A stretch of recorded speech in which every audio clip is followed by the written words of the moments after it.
Hello and welcome.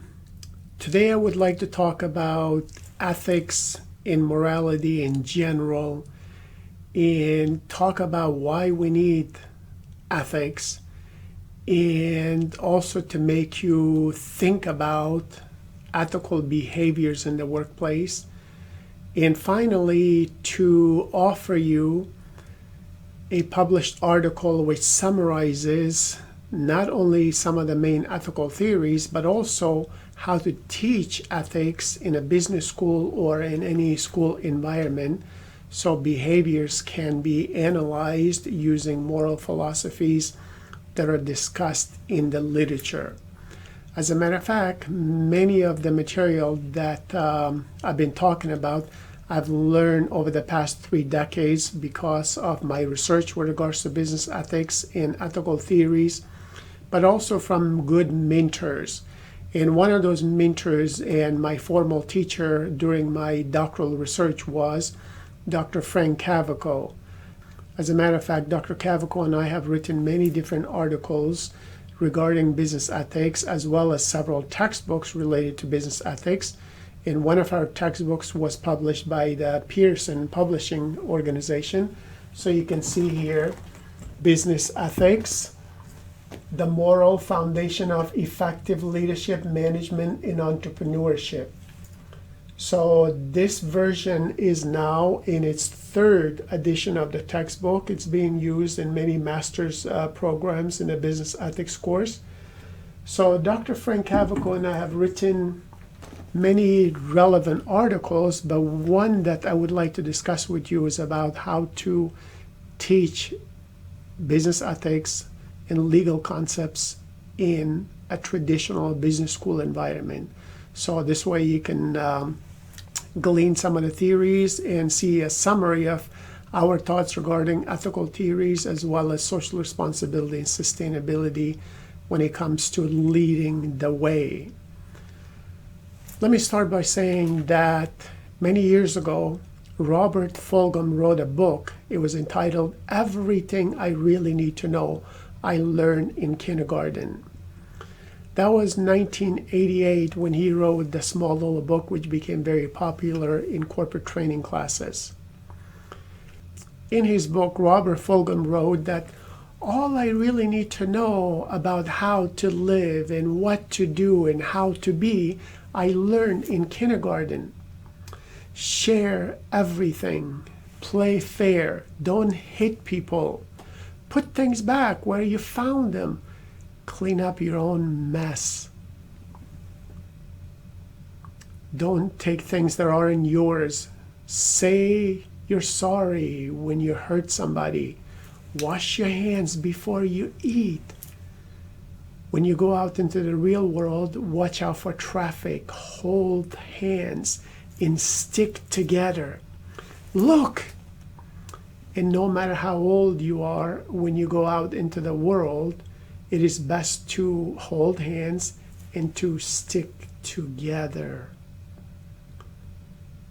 One person's ethical values may not necessarily be superior to anybody else's, but collectively, if we engage each other, talk about the impact of our decisions, and participate in the corporate decision making, hopefully our collective decision for the organization will be much more superior compared to any individual's decisions. Live according to your values. This cartoon says, I put the kids to bed. I don't want them watching stuff like this. You see, people do what you do, not necessarily what you say. So it's best to align what you say with what you do. So your statements, your words should be aligned with your actions in order for others to be modeling you, in order for others to be influenced by you and your character that you've hopefully chiseled over time through consistency in a fit between your values and your actions on a regular basis. This cartoon says that this is not compatible with that, and that is not compatible with those, and those aren't compatible with any of these. And the new models aren't compatible with any of them. However, I am compatible and I'll take care of you. It's good to be flexible, but we don't want to be flexible when it comes to moral standards. So when it comes to your values, hold on tight to them. Because if you sacrifice your values today, most likely you'll be tempted again and again to sacrifice them in the future. When it comes to values, ethics, and morality, they are totally different concepts. So values are the core self-chosen beliefs or desires that guide or motivate you and I in our attitudes in terms of our actions every single day.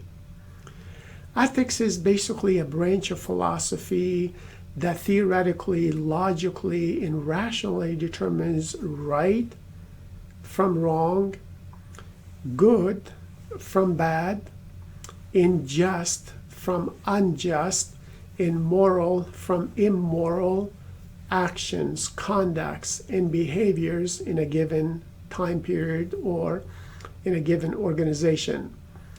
And a practical view of ethics is basically doing what you say you would do. So if you do what you say you would do, we would consider you ethical. On the other hand, if you don't live according to the values that you propose and the statements that you make regarding your ethics policy, then we would consider you to be an unethical individual or unethical organization.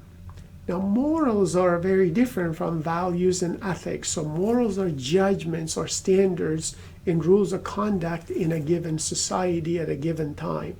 So what we consider to be moral today might not fit the definition of morality or what was moral, let's say 1,000 years ago. So society standards seem to change, and that's what we call morality or morals. In this cartoon, you see dilemmas facing the corporation. These two individuals say that all along, I thought our level of corruption fell well within the community standards. Corruption is corruption. Just because everybody is doing it does not mean you and I need to do it. Does not mean that I need to do it. Does not mean that you should be involved in it as well. Wrong is wrong, even if everybody is doing it. Let me give you a scenario or an example. There was a person by the name of Shah. Shah was the type of person who would actually oftentimes rely on bribery with his friends. So he tried to bribe teachers and police officers and lawmakers and policymakers and senators to get by with business practices in his company and his organization and during his lifetime.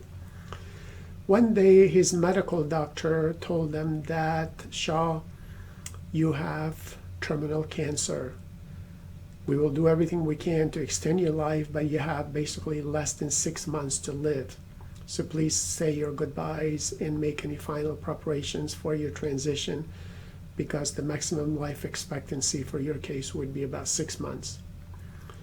Shah was obviously upset. However, as he was making plans, he decided to approach 3 of his personal friends individually and confidentially and ask each of them if they can put $20,000 in cash in his coffin. So he gave each of these 3 friends $20,000 and asked them to please put it in his coffin before he gets buried into the ground. They each told him, come on, Shah, you'll be alive, don't worry about it. But each agreed that they will put the $20,000 cash that they received from Shah into his coffin. A few months later, Shah dies, and the burial is finished, and all the people who gathered, they leave, obviously go their own way. However, one of the friends comes to the other 2 friends, and he says, I have a concern. Shah had given me $20,000 in cash, and he asked me to put it in his coffin before he got buried. And what I did was basically I knew that I donated $10,000 to a local charity every single year, but this year he didn't do that. So I donated $10,000 to his charity, which he did every single year. and then I only put $10,000 into his coffin. Now I cannot sleep at nights because I'm not sure if I did the right thing or the wrong thing in this case. What do you think? The second friend says, well, he also gave me $20,000. And he actually owed me $6,000 for the 2 acres of land that he had bought from me many years ago, and he had not paid me back. So I took my $6,000 and I put $14,000 into his coffin before the burial. So I have the same difficulty as you. I'm not sure if I did the right thing or wrong, but nonetheless, that's what I did. So they go to the third friend and say, what do you think? Did we do the right thing or the wrong thing? The third friend says that neither one of you did the right thing. You made a promise to put the $20,000 into his coffin, but you did not deliver. So you did not do the right thing because you promised, but you did not deliver, and now your friend is dead. He said he also gave me $20,000 to put into his coffin. So what I did was I took the $20,000, put it into my bank account, and I wrote Shah a check, and I deposited the check into his coffin before he was buried. So I did the right thing. My question for you is, what do you think? Who did the right thing? The first friend, the second friend, or the third friend?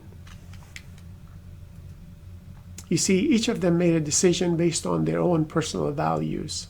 All three of them promised to put the $20,000 into his coffin when he was alive. But Shah is dead now. You made a promise to him. So what would be the right course of action? What would you do? And would you think your decision is the best decision or the most ethical decision? If we say ethics is basically doing what you say you would do, if you promise to put the $20,000 into his coffin, you don't do it, then we say you're not ethical because you did not deliver. On the other hand, if we define ethics as doing what is right, then you give the $20,000, all of it, to charity. Would that be the right thing to do? You're not personally benefiting from this, but you're also not delivering on what you promised. Would that be ethical? Or would it be ethical to say, well, putting $20,000 into your coffin may not be the right thing to do because it just goes to waste. Why don't you give this to charity? But if you cannot deliver on something, why don't you make that statement to your friend while he's alive? Why would you make a promise that you cannot deliver? So none of us know basically what happens when a person dies. If Shah was concerned that maybe he'll go to hell simply because he believes in hell and heaven, and he might be able to bribe somebody on his way to heaven, then that's his belief. Your belief might be different, but if you cannot agree with him and you cannot deliver on your promise, you should make that judgment before you agree. So having said that, it is something that requires deep thinking, and when it comes to the organization, instead of allowing individuals to make their own decisions, this is why it's important to have a code of ethics. It is important to have ethics statements. It's important to have training so all individuals decide according to the corporation's values rather than their own individual values. Because what I might do and decide may not be aligned with your values or everybody else's values in the organization. So we all need to decide according to the core values of the organization, and that requires some training, reflection, and maybe in some cases collective decision making and collective debates and brainstorming about what is right and what is wrong. Whatever you do, as my friend and my mentor always said, try to be ethical in every decision you make. If you cannot be, then be careful. Good luck. Keep in mind that it's always best to make ethical decisions in group or collectively. This way everybody is engaged, everybody's views are heard and respected. In this cartoon from the Wall Street Journal, it says that if we run into any tricky problems, we now can turn to young Mitchell here. He got an A in business ethics. So I hope you always get an A in any ethical decisions or ethical classes or ethical tests on a day-to-day basis or in academia. But just earning an A does not mean we individually can always make the right decisions. We should strive to have high standards, but whenever we're involved in groups, it's best to get the entire group involved and consider everyone's perspectives to the decisions that we make, because our decisions impact sometimes many, many more people. And considering many views may lead us to the best decision possible. Whenever you get an opportunity to teach business ethics to others, it is best that you be a role model of it, and it is also a good idea to learn from the experiences and practices of others. This article, entitled Teaching Law, Ethics, and Social Responsibility in the School of Business, a value-driven approach to leadership and sustainability, is co-authored by yours truly and my mentor, Professor Frank Cavaco. We wrote this article based on many years of experience. I've been involved in business ethics now for over 30 years, and Professor Frank Cavaco has been involved in business ethics for over 40 years. So it's combined number of 70 years that we put into this article to help those who are involved in ethics research, and more importantly in ethics teaching and ethics training in academia or in the workplace. So my recommendation is, when you have the opportunity, hopefully you'll get a chance to read this article and benefit from some of the best practices that we base on our experience and the years of training that I have done in the corporate arena with managers, and also Professor Frank Cavaco's 40 years of teaching experience and being a lawyer, practicing some of these concepts in the workplace. This article was published in the Journal of Marketing and Management of Innovation, issue number 4, the year 2018. It basically focuses on some of the foundational elements and philosophies of ethics and morality, and it gives you some of the best practices. So once again, the best way to see what an article actually contains within it is to read the abstract. So let's review the abstract very briefly here. Human beings are not perfect decision makers and therefore need formal and informal development opportunities. History has shown that the very intelligent professionals in the technical as well as philosophical fields have made huge mistakes that have been very costly at times. Think about the Chernobyl disaster. Doctors have operated on the wrong leg of patients, and consequently the patients have lost their good leg. Engineers have designed buildings and bridges that have collapsed because of their mistakes or oversights. In the past, philosophers and scientists have stated abstract theories which have been proven wrong. For example, whoever said that the earth is flat probably did not go very high. Yet, this view was the accepted statement, which over time proved to be wrong. Therefore, it is very possible that as human beings, even the most intelligent of us could make mistakes.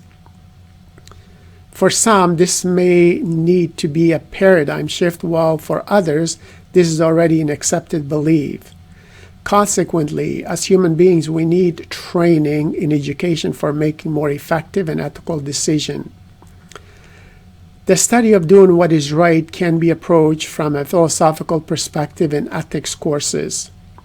So this paper provides practical suggestions for creating and teaching a standalone ethics course, along with the values of legality, morality, social responsibility, and sustainability for future professionals, managers, and leaders in the business and society. The paper explains ethical egoism, relativism, utilitarianism, and Kantian ethics. The research methodology is rooted in best practices as well as 50 years of personal teaching experiences of the authors. Therefore, all the content and suggestions have been applied, practiced, and perfected over several decades. As such, the suggestions and recommendations are best practices that can be integrated into existing curriculums by faculty members who are asked to teach ethics in other philosophical classes. Faculty who are teaching ethics courses can benefit from the suggestions provided by the authors, particularly by reflecting on the 23 specific teaching tips which are included throughout the article. So many topics are discussed briefly and sometimes comprehensively, but more specifically, the specific tips and suggestions for teaching ethics hopefully can be helpful for you as an individual who actually role models ethics, but also somebody who intervenes and prepares and trains and develops others to be ethical in their decision making. The paper starts with an introduction, as most papers would do, and this is the full citation here provided for you in the APA format. And we provide some coverage of the literature on ethics and why the study of ethics is important, along with definitions and relevant sources. We talk briefly about the methodology, and in this case, the methodology is based on the definitions and history of what has been written about ethics, but more importantly, our own experiences and observations. And finally, we start giving you some tips. So teaching tip number 1 starts by saying that perhaps the reader's academic institution is a signatory on the United Nations Principles of Responsible Management Education, which is a compact with other schools as well as companies and government agencies in order to transform management education by emphasizing social and environmental responsibility and sustainability.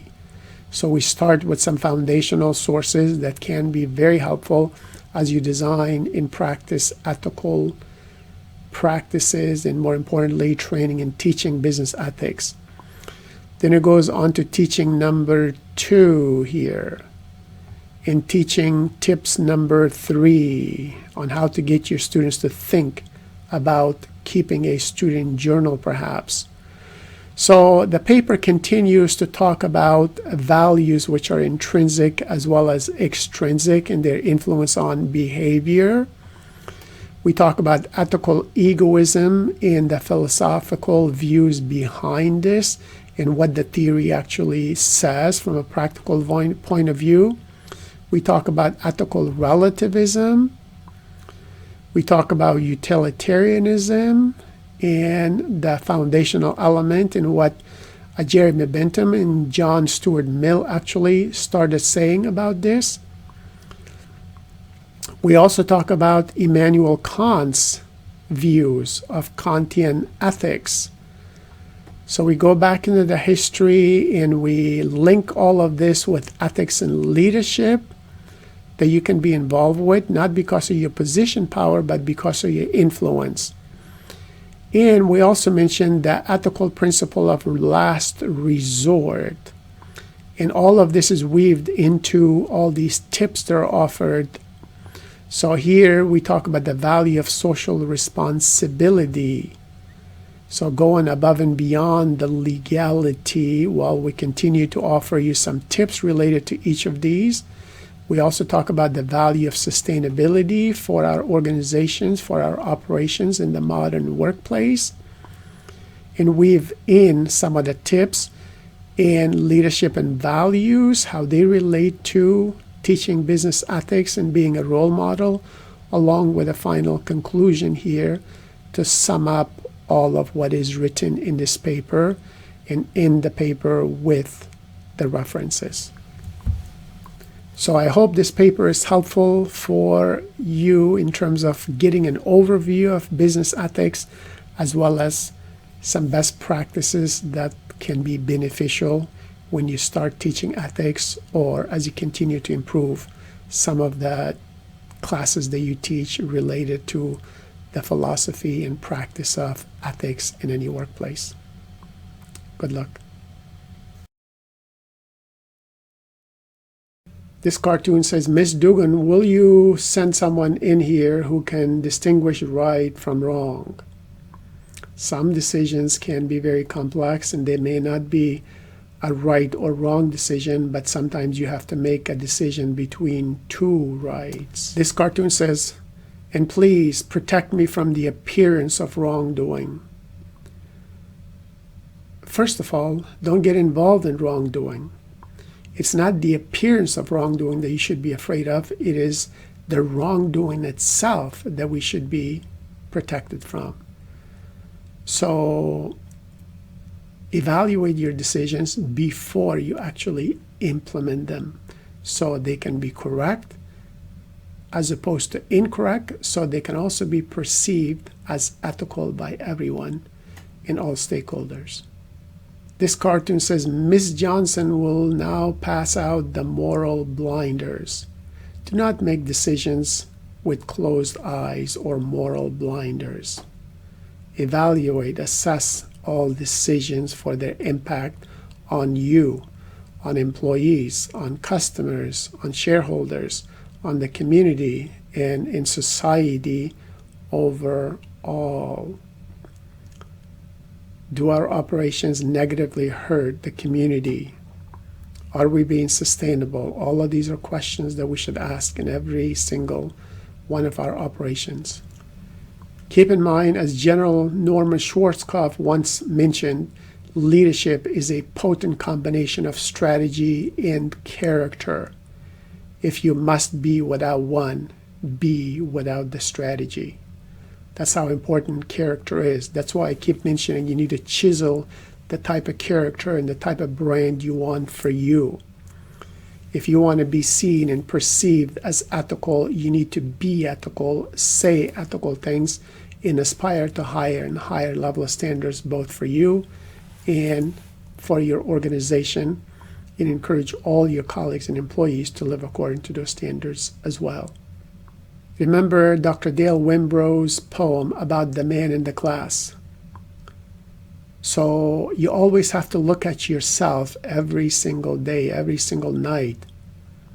Every day in the morning when you wake up, you see yourself in the mirror.